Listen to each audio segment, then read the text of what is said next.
Models के इस part में आज हम सीखेंगे कुड नॉट, नीड नॉट और यूज टू के बारे में। तो चलिए वीडियो को स्टार्ट करते हैं।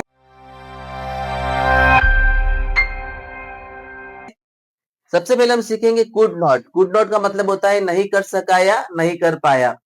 जब भी ऐसे सेंटेंसेस होते हैं जिसमें हमें कहना होता है कि मैं आज सुबह जल्दी नहीं उठ सका, हम उसे पार्टी में इनवाइट नहीं कर पाए, मैं उसे पैसे नहीं दे सका, यानी कि आप ऐसा काम कोई पास्ट में था जो नहीं कर पाए, वहां पर हम कुड नॉट का यूज करेंगे। अगर इसकी फॉर्मेट की बात करें तो सेम फॉर्मेट होता है जो अब तक हम जो करते आ रहे हैं। सब्जेक्ट, कुड नॉट, वर्ब की फर्स्ट फॉर्म और ऑब्जेक्ट। तो चलिए इसके कुछ प्रैक्टिकल सेंटेंसेस करते हैं जिससे हमें टॉपिक अच्छे से समझ में आए। सेंटेंसेस करने से क्या होता है, टॉपिक पूरा समझ में आ जाता है, उसका फॉर्मेट समझ में आता है कि इसमें क्या फॉर्मेट है, वर्ब क्या लग रही है, उसके अंदर क्रिया क्या है, पूरा सब चीज हमें समझ में आ जाती है। ठीक है ना। तो यहाँ पर मैंने कुछ सेंटेंस लिखे हैं। मैं उसे पार्टी में इनवाइट नहीं कर सका। तो सबसे पहले सब्जेक्ट में मैं के लिए मैं यूज करूंगा आई। फिर यहाँ पर है नहीं कर सका, नहीं कर सका के लिए मैं यूज करूंगा कुड नॉट।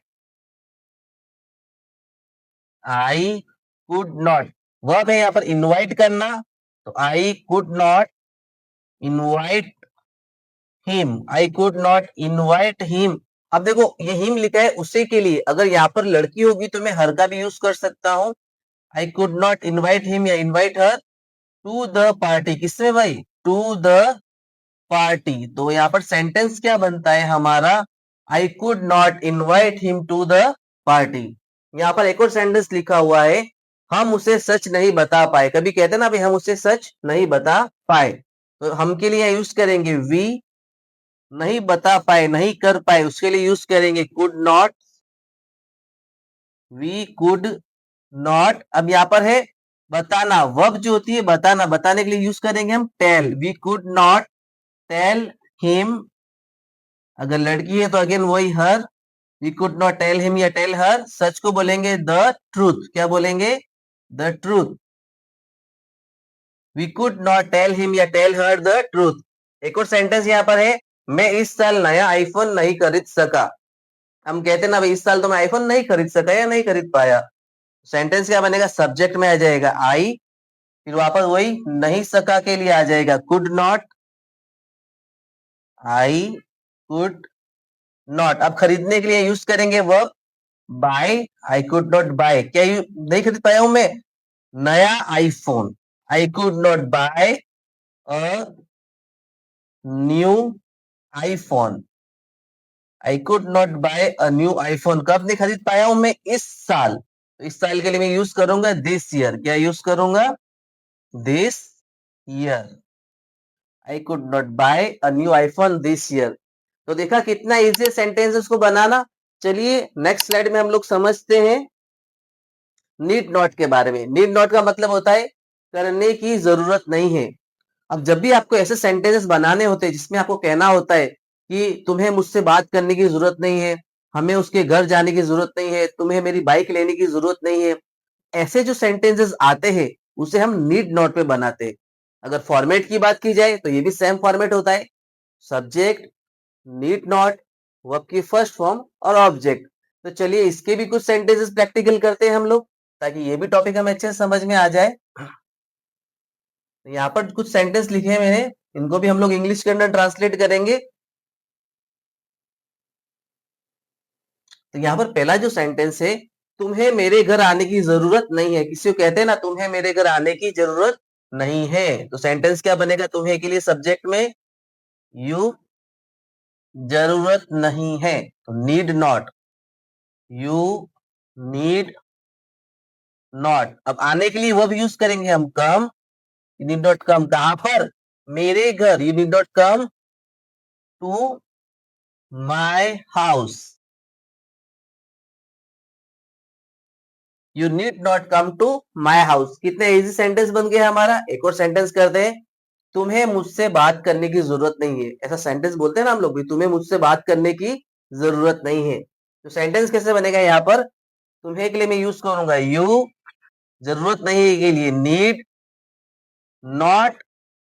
यहाँ पर वर्ब की फर्स्ट फॉर्म यूज की जाएगी बात करना। यहाँ पर वर्ब है यहाँ पर बात करना, तो बात करने के लिए मैं यूज करूंगा talk. You need not talk, किससे? मुझसे। You need not talk to me, you need not talk to me, तुम्हें मुझसे बात करने की जरूरत नहीं है, तो you need not talk to me, तुम्हें उससे बात करने की जरूरत नहीं है, you need not talk to him. एक और सेंटेंस जहां लिखा है उसे माफी मांगने की जरूरत नहीं, उसकी गलती नहीं थी। कई बार हम कहते हैं ना उससे माफी मांगने की जरूरत नहीं है, ये उसकी गलती नहीं थी। तो इस सेंटेंस को हम बनाते हैं ही नीड नॉट अपोलोजाइज। क्या बोलेंगे? Apologise. He need not apologise. अब यहाँ पर उससे माफी मांगने की जरूरत नहीं, उसकी गलती नहीं थी। अब यानी कि इसकी यानी ये उसकी गलती नहीं थी, it was not his fault. गलती को यहाँ पर बोल देंगे इसकी गलती नहीं थी। तो यहाँ पर सेंटेंस क्या बनता है? He need not apologise, it was not his fault. उससे माफी मांगने की जरूरत नहीं है, ये उसकी गलती नहीं थी। चलिए नेक्स्ट स्लाइड में हम समझते हैं यूज टू के बारे में। अब यूज टू का मतलब होता है पहले करता था या पुरानी आदत।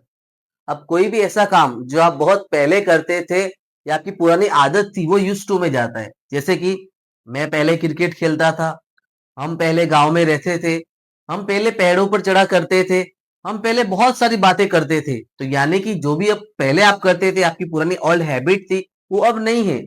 ऐसे सेंटेंस जब आप बोलेंगे तो उन्हें हम यूज टू में बनाएंगे। अगर बात की जाए इसकी फॉर्मेट की, सेम फॉर्मेट होता है सब्जेक्ट यूज टू, वर्ब की फर्स्ट फॉर्म और ऑब्जेक्ट। तो चलिए इसके भी कुछ प्रैक्टिकल सेंटेंस करके हम लोग देखते हैं। यहां पर मेरे सेंटेंस लिखे हैं, इनको हम इंग्लिश के अंदर ट्रांसलेट करेंगे और ये टॉपिक अच्छे से समझ जाएंगे। तो यहाँ पर पहला जो सेंटेंस है, मैं पहले रोज क्रिकेट खेलता था, यानी पहले की बात करता हूँ, बड़े हो गए, काम काज करना होता है, स्टडी करनी होती है, टाइम नहीं है हमें, तो मैं पहले रोज क्रिकेट खेलता था। सब्जेक्ट में आ जाएगा आई, पहले खेलता था नहीं पहले करता था, तो use to, I use to. अब यहाँ पर खेलने के लिए वर्ब यूज की जाएगी play, I use to play. क्या खेलते थे हम लोग? Cricket.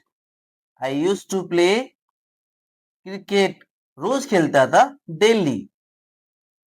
I use to play cricket daily, मैं पहले रोज क्रिकेट खेलता था। हम साथ में स्कूल जाया करते थे, पहले हम जाते थे ना बचपन के अंदर स्कूल, साथ में हम साथ में स्कूल जाया करते थे। तो सेंटेंस क्या बनेगा यहाँ पर?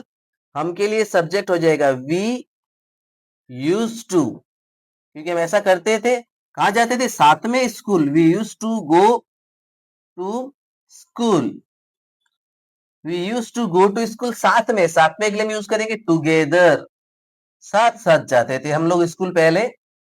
We use to go to school together. वो पहले गांव में रहता था, अब शहर के अंदर आ गया, तो क्या बोलेंगे? यार वो तो पहले गांव में रहता था। सेंटेंस कैसे बनेगा? वह के लिए आ जाएगा ही, पहले के लिए आ जाएगा use to. He use to कहाँ रहता था? गांव में। तो रहने के लिए वो बजेगी he use to leave in the village, he use to live in the village. वो पहले गांव में रहता था। तो यहाँ पर सेंटेंस हमारा पूरा होता है। तो आज के टॉपिक में ना हमने समझा नीड नॉट, कुड नॉट और यूज टू के बारे में। आप भी इन फॉर्मूला को यूज करके काफी सारे सेंटेंसेस इंग्लिश में बना सकते हैं।